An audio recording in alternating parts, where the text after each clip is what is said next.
Hello, friend. Last week, we talked about listening to our bodies and how we can imagine a future we can grow towards instead of one that's filled with uncertainty.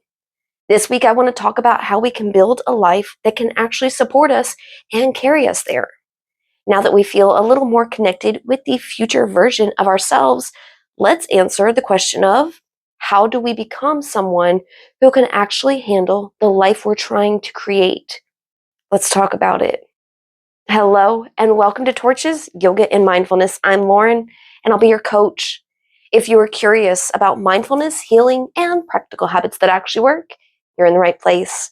Here we focus on simple but powerful practices grounded in ancient wisdom and modern science to care for both our mind and body. So make sure you hit the like and subscribe so you don't miss what's next. So I think sometimes when we hear the word resilience, we imagine someone who never gets upset and they just seem to float above everything that life throws their way. We imagine this person who has the perfect perspectives, never loses their patience, never cries or gets overwhelmed. Or we get the idea that this mindfulness should eventually make us immune to life. But I don't think that's what resilience actually looks like. Because life is going to happen. People and things are going to disappoint us. We are going to lose people we love, and our plans will fall apart. We are still going to have challenging or difficult days. And that's just what it is to be human. And the goal isn't to become someone who never gets knocked down. The goal is to become someone who knows how to find our way back. Resilience doesn't mean we never fall. It's measured by how we return.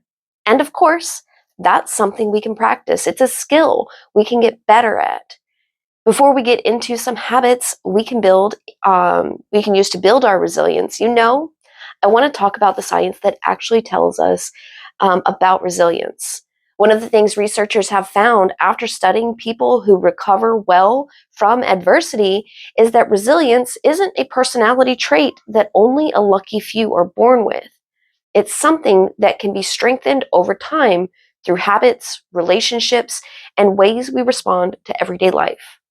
And the part I found really encouraging and honestly a bit relieving is that the people who we often think of as resilient don't necessarily experience less stress than everyone else. They still get overwhelmed. They still grieve. They still have moments where they don't know what to do next. The difference is, the difference isn't that they never get knocked off balance, but they have spent years building little ways to find their footing again. So their nervous systems have been practicing returning all along. And I love that idea because it reminds us that resilience isn't something we suddenly discover in ourselves during the storms of life. It's something we've quietly been building while the sun is shining. And that's exactly what I want to share with you and teach you to do for yourselves today. One thing we learn over and over again through neuroscience and psychology is that resilience usually isn't one big decision. It's a bunch of tiny ones that start in the tiny moments. We won't have this dramatic moment where we suddenly decide and declare, I'm resilient now. Most of the time, it's the quiet habits we've been practicing all along that catch us when life gets difficult. Think of it like building a house. When the weather is beautiful, nobody walks around admiring the foundation. We're looking at the windows, the paint colors, maybe the landscaping. The foundation itself isn't very exciting, right? But when the storm comes, that is what is keeping the house standing. And our habits work the same way.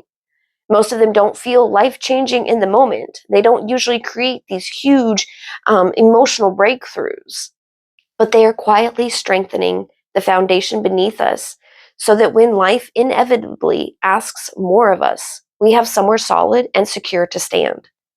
All right, let's get into how to do this. Habit number 1, keep small promises to yourself. And I don't mean promising yourself you'll get more housework done this weekend or just somehow trying to squeeze every ounce of efficiency out of our day. Not that. But because every promise we keep to ourselves builds self-trust. Maybe you've heard me say before how confidence isn't something we can think ourselves into. It's something we experience. Every time we tell ourselves, I'm going to stretch for 5 minutes, I'm going to drink more water today, I'm going to take a short walk after dinner, and then we actually do the thing, our brains quietly take note. Without us even realizing it, they're up there just collecting evidence that says, I can rely on myself. And that relationship matters so incredibly much. When life gets messy, we don't suddenly become a different person. We fall back on the relationship we've already built with ourselves. If we've spent months or our whole life ignoring our own needs, breaking every promise we make to ourselves, and believing that we'll just magically start tomorrow, that's the version of ourselves we are asking to navigate life's crises. That version that leaves us feeling insufficient, overwhelmed, or defeated when the stress starts piling up. But if we've been practicing showing up in small ways, our brain already knows, hey, we've handled hard things before. We'll figure this one out too. And I do keep saying small ways because it's small things, small acts of self kindness, small choices. Because the same way that healthy, supportive, and nurturing relationships are established, they're not established only in grand gestures. They're built in small ways that we show up and create space for each other. They're built with compassion opposed to judgment. And the same is true for our resilience and self trust. It doesn't mean you have to commit an hour every day to meditation or self care spa days or neglecting life's responsibilities so you can only pour into yourself. Resilience and self trust is built by getting a drink of water when you're thirsty, by not skipping breakfast and lunch just to be more productive, or even worse, to appease some Hollywood diluted idea of what you should look like, opposed to what makes your body feel healthy and nurtured. So, that's all there is to the first habit. Do the small things for yourself. Keep those promises. All right. The second habit I have for you is moving your body. I think we've all experienced days where our thoughts feel tangled, everything feels heavier, our patience is thin, or we just feel like we have to just go, go, go. That's that nervous energy, that stress energy, or that anxious energy. Instead of spiraling with it and letting it run the show for the day, take a walk, stretch for 5 minutes, spend 20 minutes gardening or playing with your pets or kids. After giving your body those few minutes of movement, even though nothing on the outside has changed, everything inside feels a little different. That's because movement isn't just exercise. It's one of the way our nervous systems process stress. Our bodies were designed to move through experiences, not just think through them. And I think we've accidentally convinced ourselves that movement only counts if we're trying to lose weight or train for something. But movement is maintenance. And it doesn't have to be walking, jogging, yoga, or hitting the weights or some choreographed thing. It can just be dancing around the house to your playlist. Just like we don't wait until our car starts smoking before changing the oil, you shouldn't. We don't have to wait until we're on edge before caring for our bodies and our nervous systems. A little movement today makes tomorrow's stress easier to carry. Okay, this third practice might be my favorite. Practice returning during the little moments. It can be easy to get the idea that resilience gets built during the biggest challenges of our lives. But I actually think it starts before those big events. Like when you're stuck in traffic and someone cuts you off, you spill your drink, or plans change unexpectedly. These little moments seem insignificant, but every one of them is an opportunity to practice returning. It's an opportunity for us to choose to step back and instead of being the irritation, to notice the irritation. Notice the racing thoughts and the story and the tense shoulders. And we return with that noticing instead of being, and a deep breath or an intentional relaxation of our shoulders and jaw. And maybe you even catch yourself smiling a little. Not because the situation you may be in is now enjoyable, but because you've just recognized, hey, this is one of those little moments where I get to listen and respond and return. Every tiny recovery is a rehearsal for the next one. Each one trains and teaches our nervous systems that getting activated isn't the end of the story. We can and will return again. All right, where are we at? 3 down, 4 to go. Habit number 4, create anchors of safety. This fourth habit is about creating little places where your nervous system remembers safety, not an escape, but safety. Whether it's a moment you take anywhere or a special place you have that you can visit. Last year, I actually did an episode on creating a cozy corner, a special place in your home that is your space to come back to yourself. Like it could be a workshop or even just a comfy chair. If you want to get some inspiration for your cozy corner or learn about the science behind our cozy corners, I have a link in the description below. But like I said, this could also be just moments you take, like sitting for 2 minutes to enjoy the first sips of some tea, coffee, or water, reading before bed, maybe lighting a candle while you journal, sitting on the porch for a few minutes in the morning to listen to the birds or the sounds of your neighborhood, or greeting your pets when you get home. Over time, these moments become familiar, and our brains start recognizing, okay, when I do this thing, I'm okay. And eventually, these little rituals become your anchors because they're consistent, and our systems love consistency.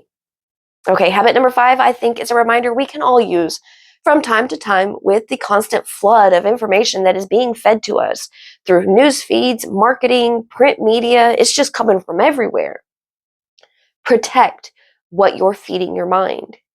We spend time considering what we feed our bodies, but what about what we're feeding our minds? News, social media, arguments, comparison, gossip, anger. Don't get me wrong. I'm not just saying we are supposed to ignore what's happening in the world or pretend difficult things don't exist.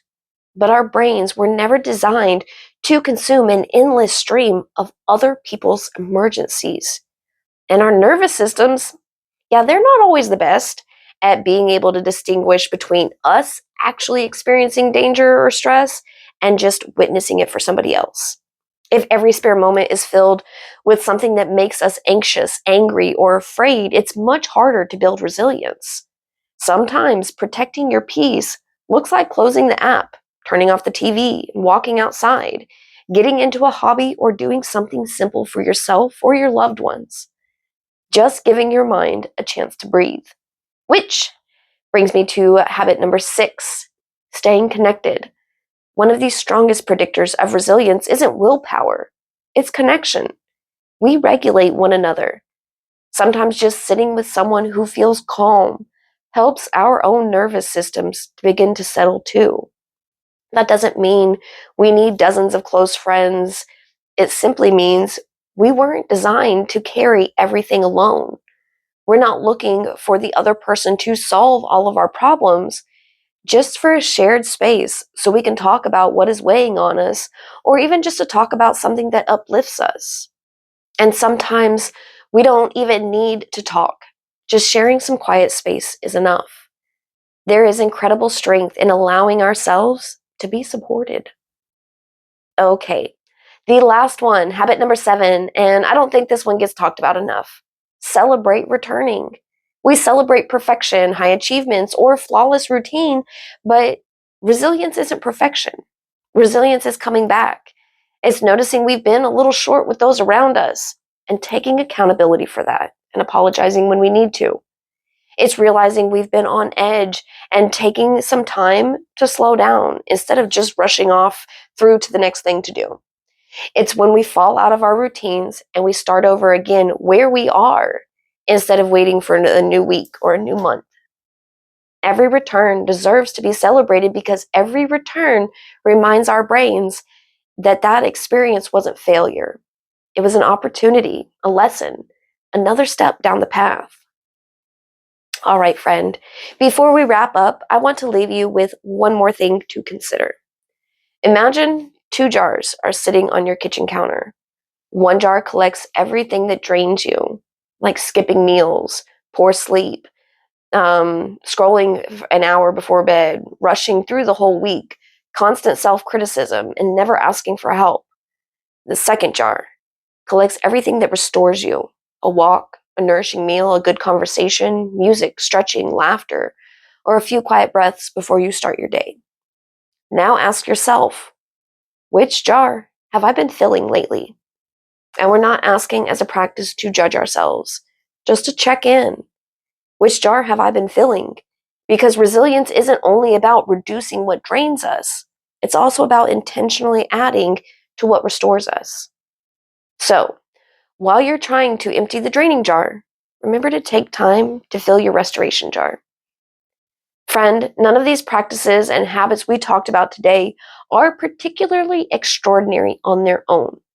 They're just little moments we make part of our daily lives and our routines, and together, when repeated, they quietly become the life that carries us and supports our well being. And I think that's pretty comforting. There's not some broken piece inside us that we have to fix. We don't need to become someone completely different to be able to handle what's ahead and to feel like we have our feet on the solid ground, or just to find fulfillment in the day to day. Building resilience and self trust with these 7 habits doesn't mean we'll one day be fearless, perfectly calm, or never struggle. But when the fear, anger, or struggle do hit, it's not as hard because we know how to return home to ourselves. Life is going to challenge us. It should. And we aren't trying to bounce back to who we were, who we used to be. Building resilience is learning to find our way back to ourselves even after we've been reshaped by something we've been through. And before you go, please share in the comments which one of these habits you're planning on trying out this week. Remember, the goal isn't to change your life by next Tuesday, tomorrow. It's to build one small piece of foundation that future you will be grateful for. Friend, thank you so much for sharing a piece of your day with me. Stay present, stay kind to yourself, and I will see you soon.